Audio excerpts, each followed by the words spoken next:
Assalamualaikum warahmatullahi wabarakatuh. Perkenalkan, saya Hardian Sugandi, mahasiswa dari Universitas Binasat PPNI Mojokerto yang bertempat di Jalan Raya Jabon, Kabupaten Mojokerto.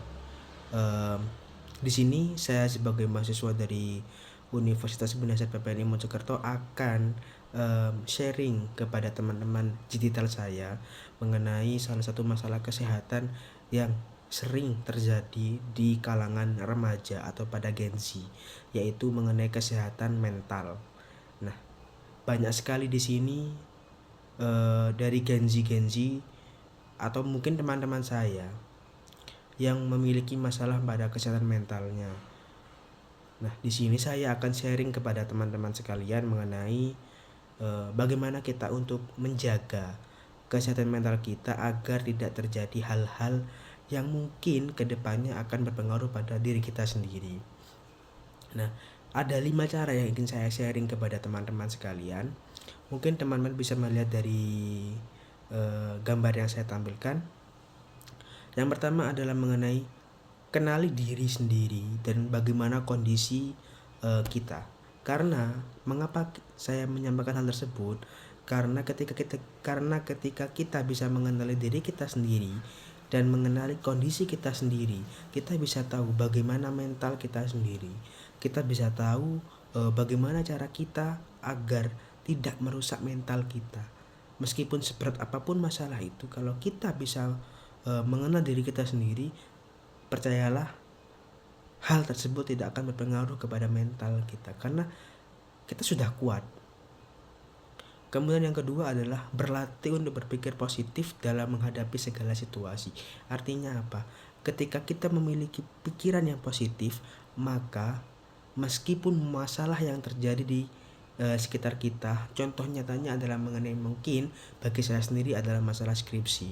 Namun ketika kita bisa melewati hal tersebut dengan cara berlatih untuk berpikir positif, maka masalah yang kita hadapi juga akan menjadi positif.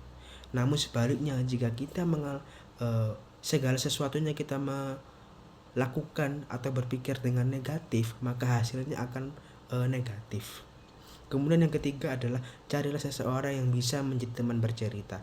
Percayalah teman-teman, meskipun hal tersebut mungkin sebagian orang tidak relate atau tidak percaya, namun bagi saya sendiri pun hal sepele hal tersebut itu sangat berpengaruh kepada mental kita. Karena jika masalah yang terjadi pada kita, baik itu masalah yang kecil, bahkan masalah mungkin yang bagi kita itu berat, tapi kalau kita memiliki teman untuk bercerita, kita bisa berbagi beban kepada teman kita. Kita bisa membagi masalah kita kepada teman kita, bisa mungkin sahabat, teman dekat kita.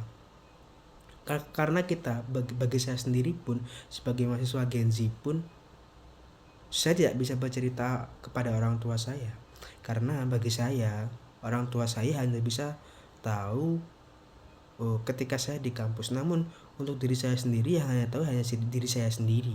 Untuk itulah bagi saya dan mungkin teman-teman digital saya, teman bercerita itu penting untuk menjaga mental health kita. Yang keempat adalah hargai dan cintai diri kita sendiri.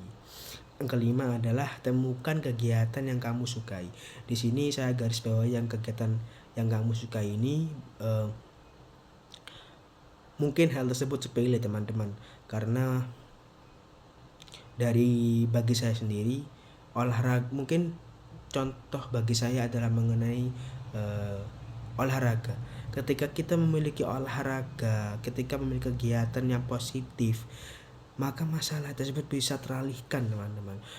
Masalah mengenai apapun itu, misalkan masalah yang menurut kita berat, namun kita memiliki kesibukan, memiliki sesuatu yang bisa kita lakukan, maka masalah tersebut bisa kita hilangkan teman-teman. Pikiran-pikiran negatif bisa kita hilangkan dengan cara hal yang positif teman-teman. Jadi hal yang negatif jangan dilawan dengan negatif, namun hal yang negatif harus dilawan dengan hal yang positif. Salah satunya adalah seperti kegiatan yang kamu sukai. Apa itu terserah, misalkan olahraga, bermain musik, membaca, bermain dengan teman-teman yang lain, mungkin push rank dan lain-lain. Intinya adalah kegiatan yang kamu sukai. Nah, itulah teman-teman 5 hal yang bisa saya sharing dan saya sampaikan kepada teman-teman digital saya mengenai cara untuk menjaga kesehatan mental kita ya teman-teman. Karena bagi saya sendiri di era sekarang ini mental itu adalah menjadi hal yang masalah yang sangat banyak kita temui teman-teman, baik itu di sosial media, bahkan di kehidupan nyata pun kita banyak menjumpai masalah kesehatan mental, yang dimana masalah kesehatan mental itu banyak sekali rupanya teman-teman, baik itu masalah bullying, mungkin masalah skripsi bagi mahasiswa akhir, mungkin masalah ekonomi dan masalah lainnya teman-teman. Jadi kita sebagai mahasiswa atau kita sebagai remaja harus memiliki cara untuk menjaga mental kita agar tidak menjadi sesuatu hal yang berbahaya bagi diri kita sendiri. Jadi begitu teman-teman yang bisa saya sampaikan mengenai kesehatan mental, yang mungkin sedikitnya bisa membantu teman-teman mungkin sebagai referensi untuk bagaimana cara menjaga mental kita agar tetap terjaga teman-teman. Untuk itu sekian dari saya. Wassalamualaikum warahmatullahi wabarakatuh.